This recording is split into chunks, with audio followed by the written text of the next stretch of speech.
Hello people, so welcome to my review of One Piece chapter 1039. This chapter turned out to be a huge one. Oda promoted a colour spread, which is what we got in this chapter.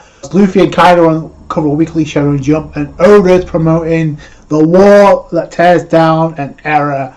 The Wano arc is in its climax. After this, we got some plot points to go to. Then we should go back to Kaido versus Luffy, the finale. If not, go back to Kaido and its flashback to tell that story before Wano is wrapped up. It looks like Big Mom versus Kid-in-Law has been wrapped up, which I thought we were going to get a couple of chapters later. But Oda decides to immediately go into this one with the finale in mind. Yeah, but Oda was not kidding with the pacing of Wano. And the fact that he said he's surprised that it's took this long to get to the end of Wano, that he hasn't wrapped it up yet. The Luffy and Kaido on the cover of Weekly Shonen Jump. We also got the Straw Hats and the colour spread. Because this is a huge chapter, it just makes sense to give us a colour spread. And I'm not too sure if the place where the Straw Hats are on that colour spread is possibly Zoe.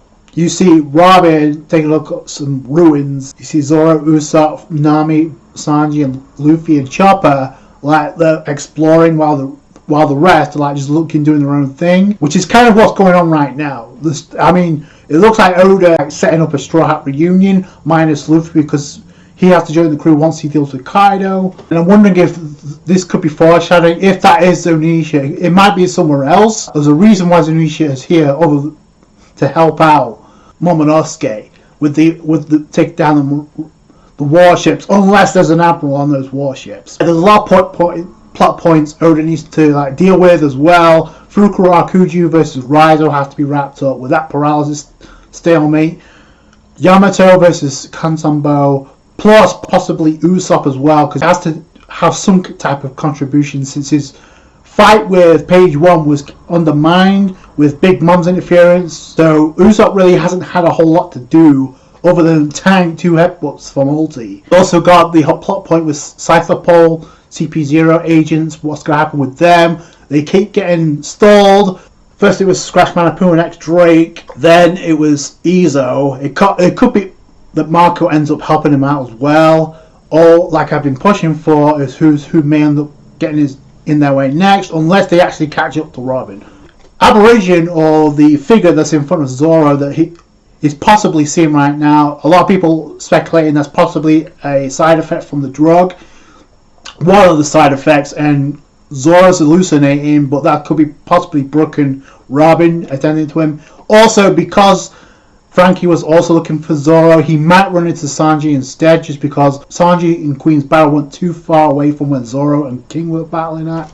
So yeah, it just makes sense. Frankie to meet Sanji, because he was incapacitated too.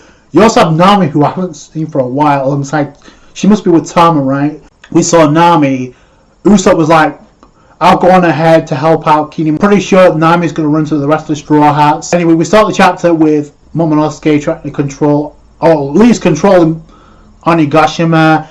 It's interesting that Oda decides to focus the majority of this chapter, if not all the chapter, on Big Mom versus Law and Kid. We do get 2 subplot points highlighted in this chapter. This was the first one, Momonosuke controlling Onigashima, or at least struggling to control Onigashima. Then he hears a voice, because he literally says someone has called for me, so possibly Zunisha, maybe looking for commands from Momonosuke. Again, I think Zunisha's going to play a role with how the Straw Hats get away from Wano, possibly. Then we go to the dome interior high floor, literally to the main attraction, the aftermath of Kid-in-Law's previous combo attack, which obviously didn't get the job done, but it did leave Big Mom in critical damage, because she literally says her ribs are broken. Oda goes back to the old gag with Law and Kid cannot get along. They're picking with one another, even in a situation like this. Big Mom is still awake. She's like literally using her abilities. So she's like, I have to exchange my life to bring you bones back. She's like, her ribs are literally broken. Then, because you see her arm like literally a wrist broken, right? So it's not just the ribs, it's a wrist as well. And you see her using her abilities around that broken body part, so that's pretty cool. Either way, while Kid-in-Law are bickering, Big Mom comes charging in with Napoleon, slashes Kid's Iron Bull. So she comes in with Master Saber, slices it in half, and this is where Big Mom's like, oh, you're not dreaming, I've sent hundreds like you to a watery grave. That was the first red flag of the fight being ended. We've ruled for decades since the time you two were young. The whole point about this is like the supernova, the worst generation are going to surpass the Yonko. That's just fact. So Kid uses a sign to attract Big Mom to a huge ass building that's made out of metal. Kid also reforms the Iron Bull to charge at Big Mom, and Big Mom's like, I can't get loose. Well, she's literally just like a huge magnet right now. And then she switches around for the builders as a shield to take the attack from Kid. That was actually kind of impressive and kind of cool at the same time. This fight, by the way, is going to look awesome in the anime. I can't wait to see this. Just the way that Kid and Law using their awakening abilities. Big Mom actually gives life to her own attack as it's been described. She's using Mother's Misery. She's referencing two things. It actually describes what it's referencing. So it's referencing an anime called 3000 Leagues in Search of Mother Misery. The other part is if you look at who that attack looks like or represents, it looks like Mother Caramel. In fact, there's one panel actually you see a dead resemblance before the fight ends. So I think that's kind of poetic, just because Mother Caramel was consumed by Big Mom. So yeah, that just makes sense. So it could be a case of where Big Mom is using Awakening on her own attacks because the attacks are moving on their own. It doesn't matter because Law uses tact on parts of the building and then just uses that to like crush Big Mom. You see the part of that building just land on Big Mom. Law moves in, extends his sword again, and uses Awakening. He coats his sword in chrome and then just punctures Big Mom. And the whole point is Big Mom cannot dodge this. She's like literally pinned to the ground. And you see how huge not only that sword gets, but also how the range of how far that attack goes down, because you literally see the Onigashima and you see the rocks being like punctured. That's pretty epic. This fight's a huge deal where even the whole plot point of Yamato trying to stop Kanzanbo, which is actually fortunate for Yamato because we actually see her in the basement armory trying to fend off Kanzanbo, the spirit of Kanjuro. You literally see Law's sword actually blocking Kanzanbo from getting to the gunpowder. So I thought that was pretty cool. Law is like pinning Big Mom down, so he's not moving. Even his crewmates are like, you let go or you'll die.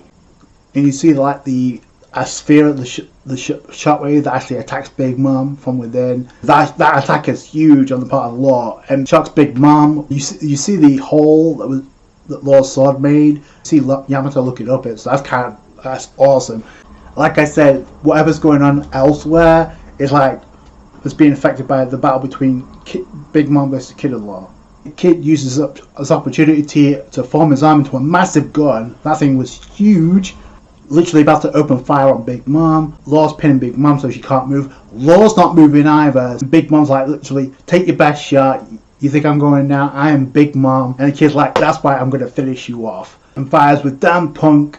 And then Law follows that up by saying, your era is over as the chapter ends. This could be a huge deal for Kid and Law. They finished off this fight against a Yonko. And even the narrator of the chapter is like dragging the Emperors off the throne. For most intents and purposes, this fight between Big Mom versus Kid and Law is pretty much over with. Oda was making crystal clear, like in the previous chapter, Big Mom was like, she was huffing and puffing, she didn't have much left, Kid and Law's attacks were having an effect on her, and not to the point where she couldn't even move. She had to rely on the sole form of her attack, Mother's Misery, to attack Kid and Law. It didn't work. Before Big Mom attacks again, before she swings, Law's literally like, this is going to be my last attack, so whatever he does, this was going to be it. Cool in one part, but it's also interesting because I thought this plot point was going to get done second to last before Kaido versus Luffy, but I guess the hierarchy really doesn't matter because we've got other things to wrap up. This is one of them, but like I said, Oda was not kidding about the pacing of Wano, and at this point, it may actually end the conflict between Luffy versus Kaido. If we get a flashback with Kaido, the plot points on Onigashima may be wrapped up, all of them, including Luffy versus Kaido, before the end of March.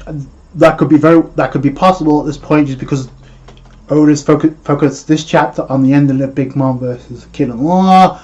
Like I said, you got other plot points to deal with. You got Zunisha arriving to deal with the warships. So we saw literally another plot point being kind of overshadowed by the battle between Big Mom and the Worst Generation.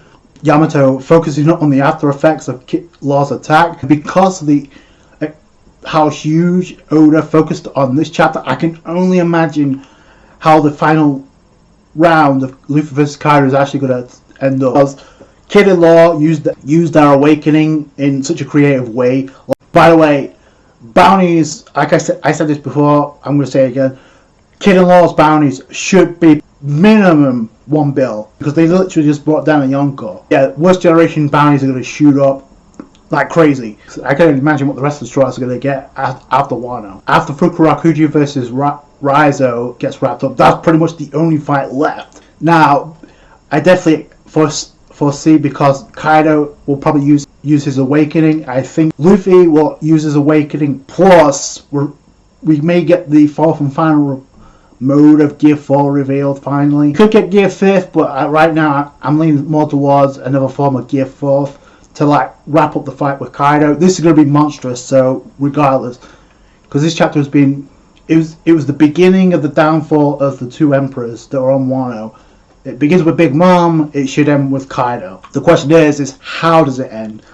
Those are my thoughts. Please tell me yours in the comments below. I can't wait to see how it does end. That's going to do it for you guys. Thanks so much for watching. Like the review if you did. Thumbs up, I appreciate that. Subscribe, channel for more One Piece. Catch you guys later. Bye.